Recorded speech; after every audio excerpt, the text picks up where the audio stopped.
What is up, guys? Welcome back to the channel. If you're not subscribed, click that subscribe button. It really helps the channel grow and motivates me to make more videos. So today we're talking about the 2012 F150 ecoboost. We got some parts in. We got the new turbos in, stage 2 plus 4mm. We got all brand new coolant lines. Oil lines are on the way. We got the brand new coolant line fittings. We have BD diesels, turbo manifolds.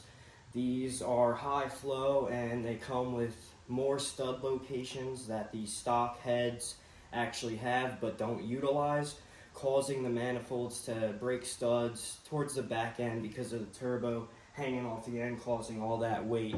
We also have brand new coil packs from TRQ. These things are great, high performance coil pack. Really spices up the engine bay and gives it that nice look.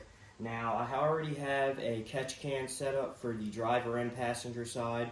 I'm already running aftermarket intercooler piping, and I already have an aftermarket intercooler, so I'll be utilizing all that stuff.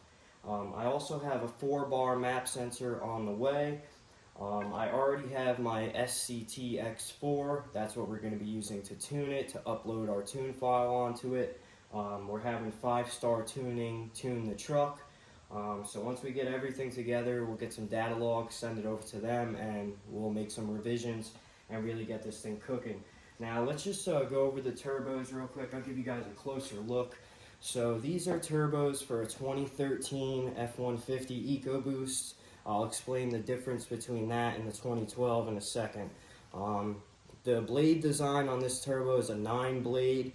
A lot different. The fans are actually cocked at a different angle, producing more boost, more airflow, and in turn more power. We also have Mamba adjustable wastegates on the way with multiple different springs, so that's going to give us the ability to change the boost pressure to whatever we desire without having to use a boost controller.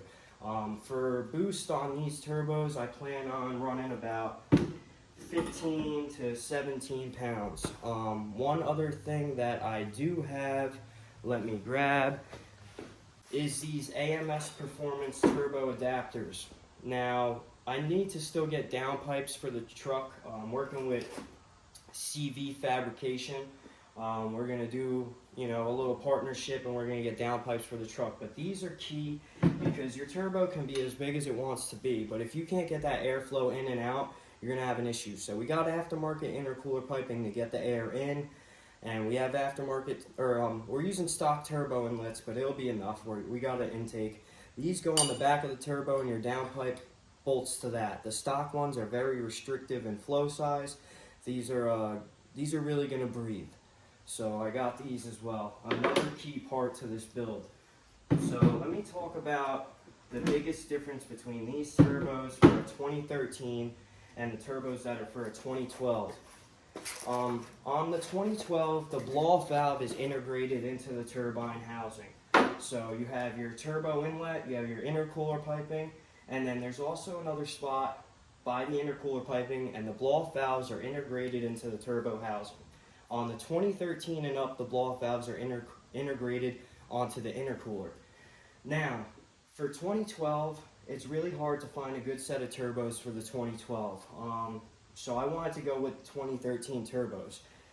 That being said, we're going to have to integrate a blow-off valve for the driver and passenger side into this. Now, what I decided to go with was Turbo Smart's 38mm V-port blow-off valves. And what I'm going to do is, on my intercooler piping for the truck, this is one of these sides, this is going to go onto the turbo, and I'm going to drill and weld the bung for the blow-off valve on each side. Now, they're 38mm. There's plenty of room in there, the way that my truck's set up with all this aftermarket stuff, that I'll be able to fit those blow-off valves on the intercooler piping. So we'll have 2 of those. They're already on the way. Like I said, we'll drill, we'll weld them on, and that's going to solve our issue for not having integrated blow-off valves. I'll still be able to use the same boost solenoid and route the vacuum lines just as if it had an integrated blow-off valve, but it'll just be going to a Turbo Smart V-port. And that will be a vent to atmosphere blow-off valve. Now, one other hurdle with that is these trucks from factory are tuned to run off the mass airflow and the mass air pressure, MAF and MAP sensor. Now, because we are not directing that air back into the system and we're venting it to atmosphere, the computer is accounting for that air and then it's disappearing. So when we do our tune, we're going to have the tuner tune it off the MAP sensor, the mass air pressure sensor in the intake manifold, instead of the mass air flow, because it's going to be it's not reintroducing that air back into the system. So we can't account for it anymore. It's venting it to the atmosphere. So it's not a big hurdle, but it's something to pay attention to and think about. These turbos should be good for about 600 horsepower. The goals with the truck are right around 550, 600 reliably.